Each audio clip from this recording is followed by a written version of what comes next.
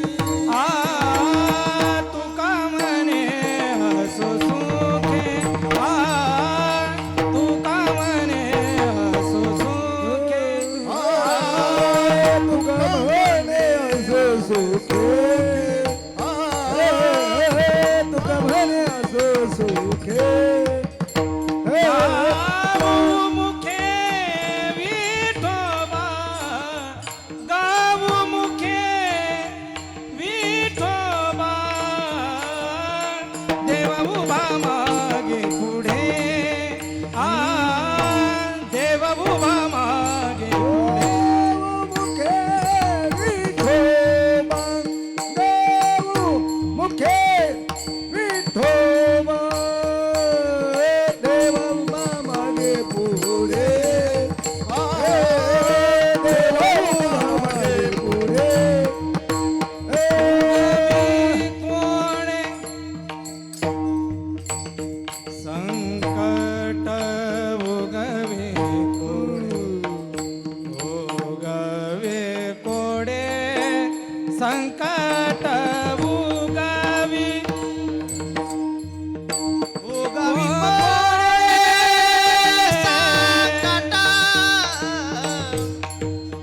उगवी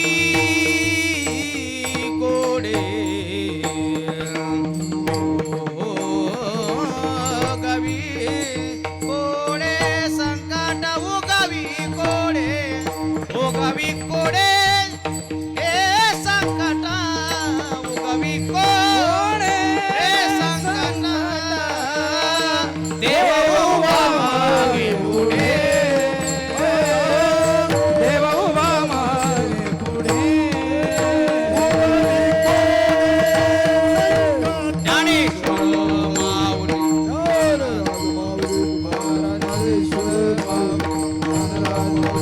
ज्ञानेश्वर माऊली नंदा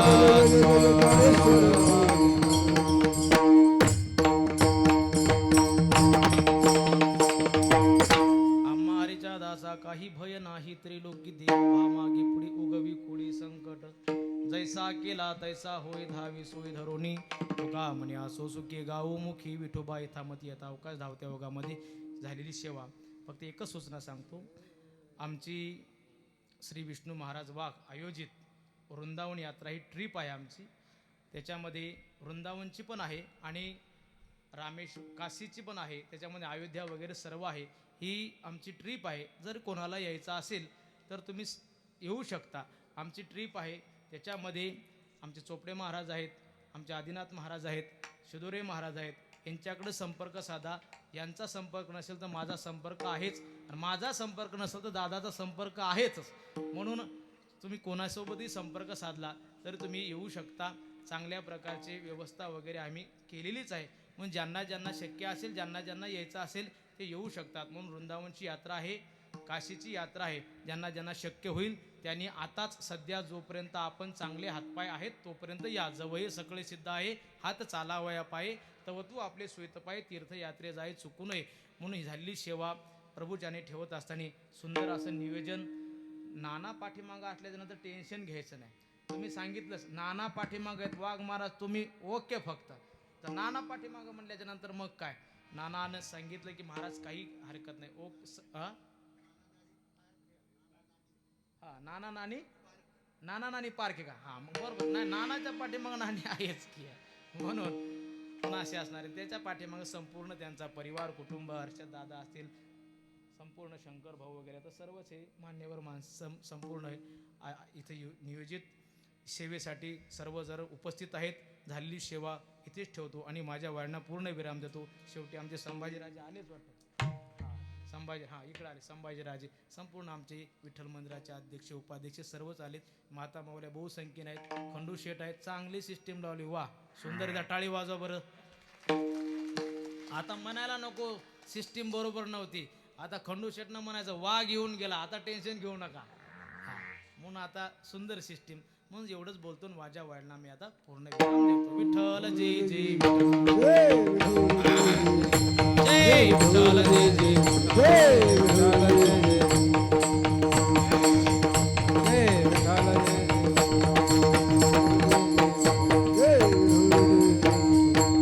बोलिलेले करुणे वेडे वाकुडे राक्षमा पुराधमा राहे विचारला भिकारुनिया राक्षमा पुराधमा तुका म्हणे ज्ञानेश्वरा राक्षमा पुराधमा तुकाराम